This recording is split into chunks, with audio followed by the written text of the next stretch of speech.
Hello and welcome to another episode of Anfield Watch. Today we're going to be talking about the striker situation, and to do that I'm delighted to say I'm joined by Football Transfers Bundesliga expert Ronan Murphy. Ronan, thanks for coming on and welcome to the show. Thanks very much. Thanks for having me. It's always a pleasure to talk Liverpool, my favourite team of all the club teams in all of the world. Yeah, and this summer I think we've been talking a lot about Liverpool because you were on a few weeks ago talking about Jeremy Frimpong and Florian Wirtz, and now we're in a situation where a couple of current Bundesliga players and a couple of former Bundesliga players are also being linked with Liverpool. The big one is obviously Alexander Isak, and he's probably the one that people don't actually know that he played in the Bundesliga, but he actually did. He was signed by Borussia Dortmund almost 10 years ago now. What can you tell us about his time at Dortmund and why things didn't quite work out for him there?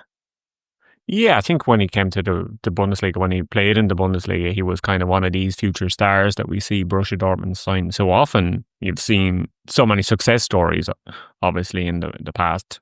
Jadon Sancho, his current ability notwithstanding, but when he came to the Bundesliga and played for Dortmund and developed so well at Borussia Dortmund, Jamie Gitten's the latest one to kind of leave Borussia Dortmund to move to the Premier League, and many more in between. But yeah, when Alexander Isak moved to Borussia Dortmund, it was kind of like a big deal. He was super hyped at the time. He was one of these wonder kids of world football. He was on all the lists, the usual lists, the top 50 wonder kids, all the big publications do every year. He was he was seen as the next big thing to come from Sweden, and so he moved from AIK to Borussia Dortmund for somewhere around €9 million, which is a lot of money for a teenager, but he had been kind of scoring one goal every two games for AIK, even at such a young age. So Borussia Dortmund kind of hoped that he could do the same, but it never really worked out for him at the club because I'm not sure whether he wasn't trusted or he just was a bit too raw at the time, but it didn't really work out for him. He was played a lot of the time in the reserve team. His stats for the reserve team are actually pretty good. He scored 5 goals for them in 12 league games, but that was in the fourth tier, the Regionalliga, the Regionalliga. Even below the third division, it's kind of a semi-amateur. A lot of the reserve teams that are playing the Bundesliga and the second Bundesliga kind of play in that, as well as some regional teams and some former giants that you would have seen back in the East German days. The likes of a Dynamo Dresden and team Hansa Rostock and teams like that have been kind of in around the fourth tier in Germany. But yeah, he played obviously in the Western division of it, so against Schalke reserves and teams like that. So a lot of the time he was spent with the reserves rather than the first team, and it was seen kind of maybe as a bit of a busted flush, or it was a move too soon for him. He wasn't quite ready for that step up to the Bundesliga, so he went out on loan to the Netherlands, and he kind of found his feet a bit for Willem Zoy and in Holland, and then he was able to get that move to Real Sociedad, which people obviously more associate his past before the Premier League with that rather than any time at Borussia Dortmund. But you've seen so many of these forwards come through Borussia Dortmund and kind of expected to score a lot of goals, but there has been a lot of frustrating different forwards at Borussia Dortmund. Ciro Immobile was another big name that they signed that they expected great things for him, but it just didn't work out for him either. I'm not sure the pace of the Bundesliga or the pressures of the Bundesliga. These things, sometimes it's the right move at the wrong time or the wrong move at the right time or things like that. But yeah, it just didn't work out for him. Maybe he was just too young at the time. But we've seen now, if they had a striker like him now, they'd be a totally different team. Yeah, I'm sure right now Dortmund's officials are absolutely shaking their heads at selling him to Real Sociedad, especially because I was sort of looking at his time at Dortmund, and when he did play in very, very rare flashes, he did show his quality. I think he scored 4 goals in one pre-season game. In a winter preparation game, he also scored twice in a friendly, and I think his first ever start in the cup for Dortmund, he scored in that as well. So in those rare occasions, he did still show his quality, and like you mentioned, his numbers were decent in the Bundesliga Dortmund second team rather. Yeah, he kind of showed against maybe inferior opposition, but sometimes when he was called upon against the Bundesliga opposition, it didn't really go his way, or the ball didn't fall to him, or he's snatching at chances. And I think maybe that was a lack of experience at the time, because like I said, he had played for AIK in Sweden and he had done well there, but it's a different level of kind of game. It's a different level of pressure. These are kind of a lot of these players that you're playing against can be world-class players or kind of top quality players who would have Champions League experience. And similarly, the players that played for Borussia Dortmund were kind of top players. That was the time that Jadon Sancho himself was breaking through, but they had Marco Reus kind of leading the line. Andreas Schürrle was up top. Yarmolenko was another attacker that Borussia Dortmund had. So they weren't able kind of necessarily to rely on him at the time to score goals, and that's what they needed, because they were trying to push Bayern Munich, as they kind of were at that time. Peter Bosz had come in as manager when he kind of got his first full season at Borussia Dortmund. There was a lot of pressure on Bosz to succeed, because in the kind of post-Jurgen Klopp era, there was so many kind of managers came and went, head coaches came and went at Borussia Dortmund. And yeah, I think they just wanted results. These coaches that came in needed results, and he kind of was a player that they needed to develop. And maybe it was the wrong time. If he had have been bought during the Jurgen Klopp era, if Klopp was still around, maybe he would have been given more opportunities. But because of these managers repeatedly were under pressure kind of to perform and get Borussia Dortmund back into the top two in Germany, that he maybe wasn't given as many chances, and they were happy enough maybe to make some money back on him and sell him to Sociedad. We're looking at him now as probably one of the best forwards in Europe. Have you been surprised by his sort of rise since leaving Borussia Dortmund? No, I don't think necessarily I've been shocked by the way he's got on since he left Borussia Dortmund, because even at that time, and even when they sold him, they still had high hopes for him, and he had that loan move. Like I said, he had that loan. He played in the top tier in Holland. He was scoring almost a goal a game. He had a spectacular record, so you could see that he had all the raw tools there. It just was he was still young. He was still inexperienced, and Borussia Dortmund at that time, like I was saying, they needed kind of immediate results rather than developing players like him. They had players that they were able to bring in, young players, and they kind of hit the ground running, but he didn't necessarily hit the ground running the same ways. The pressure was on the coaches to play someone else rather than him, and they didn't have time to develop him the way that Sociedad could, because they weren't expected to be a team to compete around the top of the table in La Liga when he moved there. So he could have a kind of a slower bedding in process, and you kind of saw that he didn't reach kind of double figures in league goals until the second season when he was there, and then he kind of showed what he could do, and you could see the potential that was there before he ended up moving to Newcastle. Now we've got to move on and talk about some of the other players that we're going to talk about in this video. Obviously, it's a very sort of fast-moving situation, so it's difficult to predict what's going to happen. But at this stage, it looks like Liverpool want to sign Alexander Isak, and Newcastle, as a replacement, want to sign Hugo Ekitike from Eintracht Frankfurt. But if Liverpool do not sign Isak, their alternative appears to be Hugo Ekitike. So my first question to you is, you've obviously seen a lot of him. How similar is Ekitike to Alexander Isak? They are actually quite similar, I think, in their play style, and in the fact that they try and bring the ball forward. They try to carry the ball, they kind of pick up the ball in the middle third and move it into the final third. They're two players that are capable of dribbling the ball, capable of beating defences, and then two players capable of putting in howitzer shots from the edge of the area. We've seen a few of those. So yeah, I think it does strike me as this seems the perfect comparison. If you can't get one, get the other. And that kind of leads into the question to, if we're to believe these rumours about Newcastle wanting them both, how are they going to play together as a duo when these players are so similar? So it seems to be one or the other for Newcastle and one or the other for Liverpool. That's what we'll probably see come the end of this drama at the moment. But they are quite similar players, and they have kind of similar enough goal scoring records. Obviously, Isak's is better, but he is a couple of years older. So when you look at, maybe scale back a couple of years to how Isak was playing a couple of seasons ago, maybe Ekitike is on the same path, and you can see that kind of developing, and the way he shouldered the responsibility at Frankfurt once Marmoush was sold to Man City. I think that's a good point because I keep mentioning this. A lot of Liverpool fans bring up sort of Hugo Ekitike's underperformance when it comes to his expected goals compared to the actual amount of goals he scored. I think that's kind of skewed by the fact that he missed 2 or 3 penalties in the Bundesliga last season.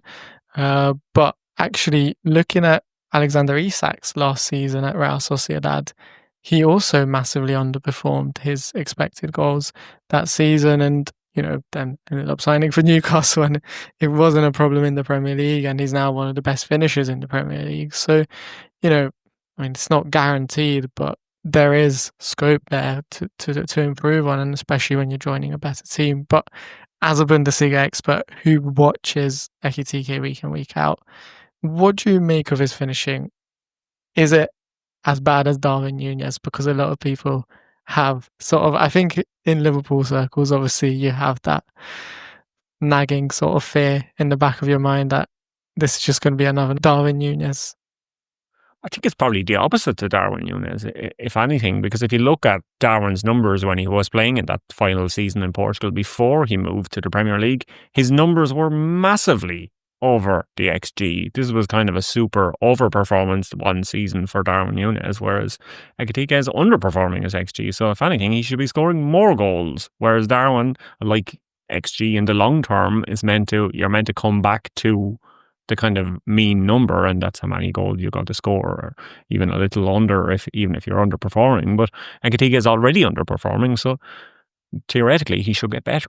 He should be raising his game to meet the XG, if anything. And you kind of asked about his finishing, and I think that's why his XG, apart from the missed spot kicks, of course, but I think that's why his XG isn't as good. Because sometimes he's snatching at chances, he's making the wrong shot selection, he's kind of repeating the same kind of shot type that has worked successfully for him in the past, and then the goalkeeper will save it. But he's still got 15 goals in the Bundesliga, and a lot of them came after Omar Marmoush was gone, and the weight of expectation at Frankfurt was on him to do everything, because the other strikers they had, Michy Batshuayi was kind of brought in as a makeshift player for a while there, and he didn't do a lot for Frankfurt. So yeah, everything kind of fell to him at such a young age to keep Frankfurt in the race for a Champions League place. They ended up finishing in the top 4 to get a Champions League place. So a lot of pressure was placed on him. And I think once he has more experience, he'll make better shot choices, because if you look at his raw shot numbers, he takes a lot of shots. He takes more shots than Alexander Isak. He kind of likes taking shots, and some of them are obviously going to go in. But I think once he gets better and more experience, he'll be taking fewer shots and probably better quality shots, and that will improve his shot accuracy and match him more closely to his XG numbers. And then we will see more goals from him.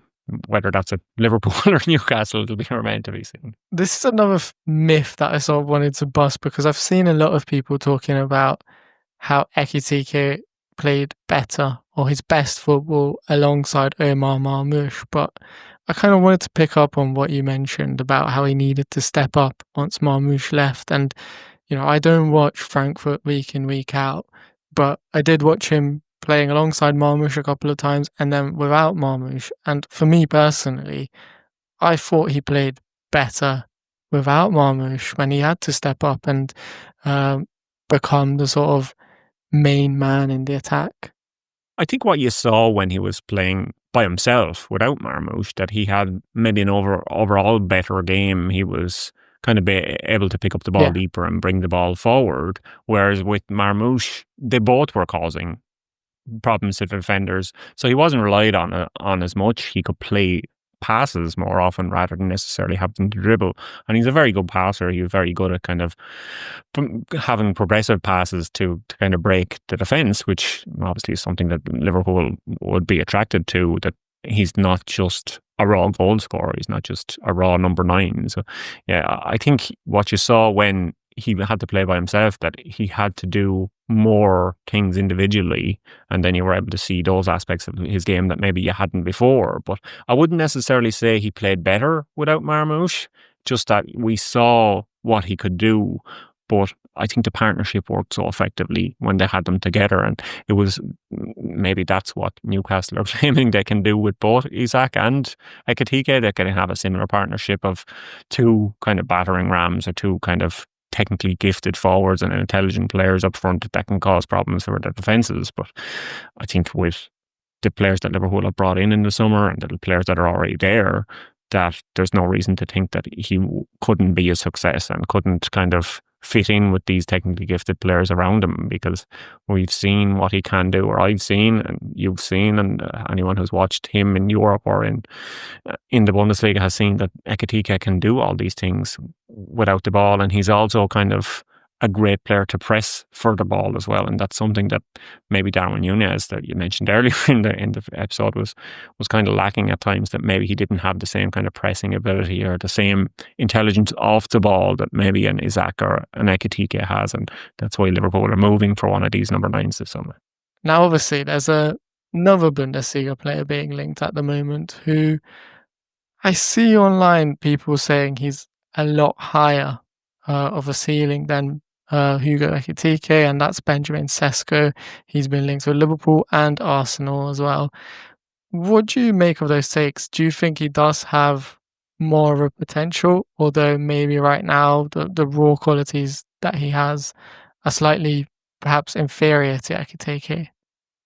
Yeah, I think that's it. And I think that when you look at who Arsenal are trying to sign as a striker, maybe that's why Gyökeres fits a bit better for them, because he's already maybe a finished product. We've seen him maybe in Coventry in the Championship, but we've also seen him in Portugal and scoring lots of goals, scoring lots of penalties, obviously, over there to pad out those numbers. But he seems more a finished number 9, and you can see why that's Arsenal's priority. And you can also see why Šeško is plan C for Liverpool at the moment, because he did score 10 or more goals. He has double figures in back-to-back seasons in the Bundesliga. He has kind of shone at times at RB Leipzig. He is a very good player in the air. He's much better in the air if you look at his stats than Isak or Ekitike are. He's won over half his aerial duels, which is a figure that neither of those players have. So he is a player that you can kind of rely on, and he's a different sort of forward. He's obviously pacey and technical and dribble. He's able to dribble the ball as well, but he just at times he kind of makes the wrong decision in front of goal. He lacks composure maybe sometimes, and we've seen it in the past with Liverpool. They want their striker in a one-on-one situation to more times than not score the goal, and that's why they're in the market for number 9 this season.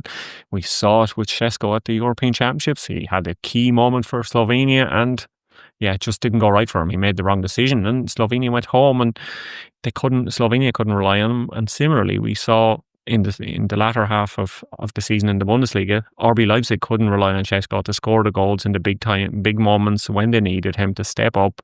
Unlike Ekitike that we mentioned, Ekitike stepped up when he was needed most for Frankfurt and got them into the Champions League. But RB Leipzig aren't even in Europe next season. And that's a reason maybe why Šeško is on the chopping block. Xavi Simons, he's also set to leave this summer after them breaking their record transfer to sign him just a few months ago, but kind of knew that was a backdoor way for both them and PSG to make some money. But after the second half of the season that Simons had, it's hard to see there's a market for him, but there still is a market for Šeško because, like you said, he does have the raw ability.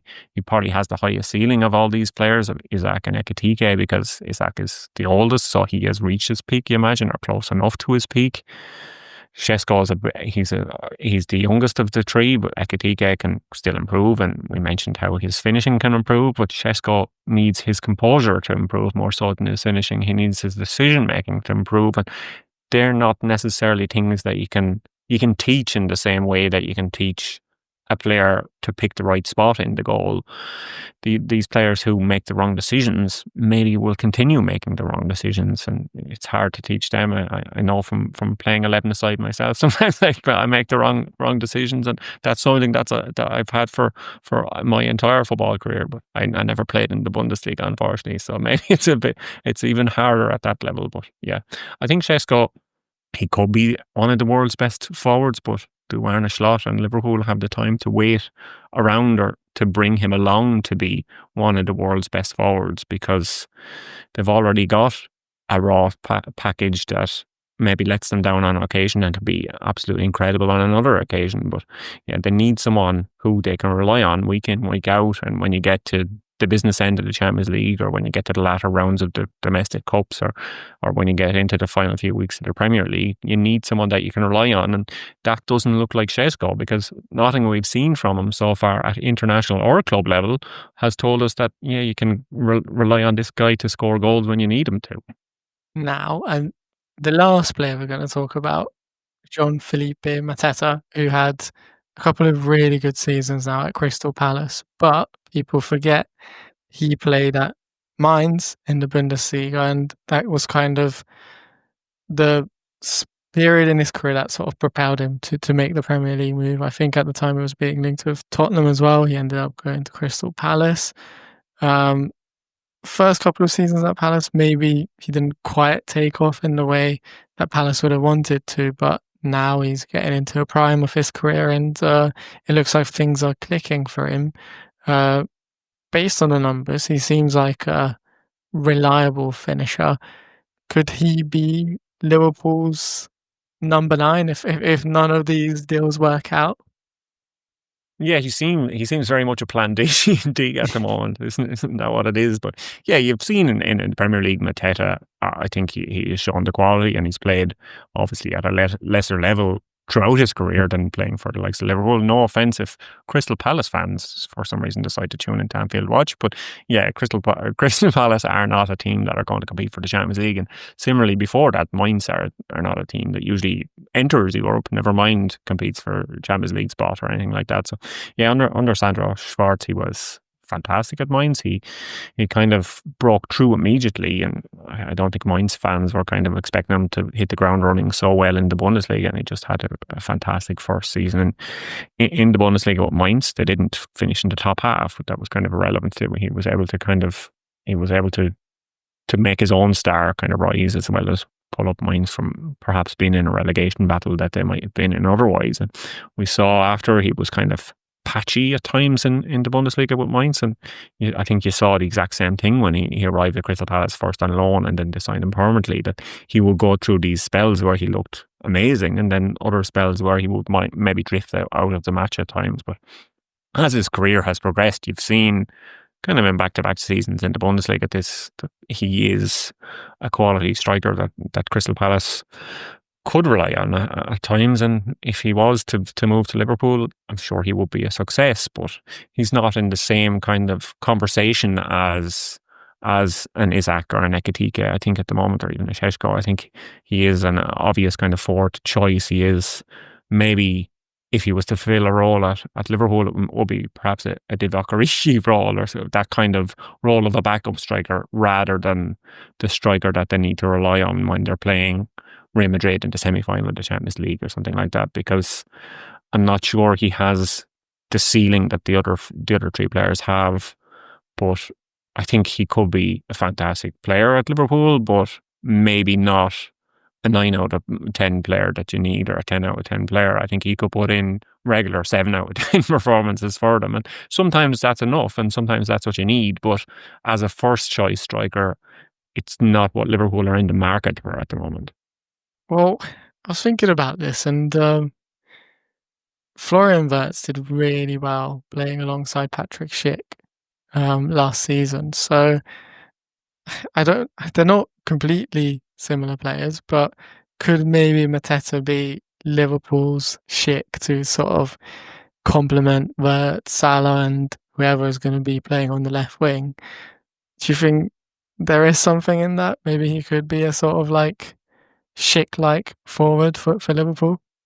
So a totally different type of a striker, obviously. But yeah, I think when you have players of the quality that Liverpool have, and Liverpool have brought in Florian Wirtz to create chances and score goals himself, and Mo Salah to score the most goals and create the most assists in the league season after season, when you have players like this, usually you would expect your forward, even if it is maybe not an A+ forward or an A forward, maybe a B or B- forward, you still would expect these guys to convert goals and get double figures regularly. So yeah, I imagine he could get 20 goals across all competitions, or 25, but he doesn't quite look like a player, or he doesn't seem to me. He hasn't shown it, because it's hard to obviously show it when you've played for Mainz and you've played for Crystal Palace, and you haven't kind of played at the top level to show that you are capable of pushing on to be a 30 goal in all competition kind of goal scorer. But few players are. There's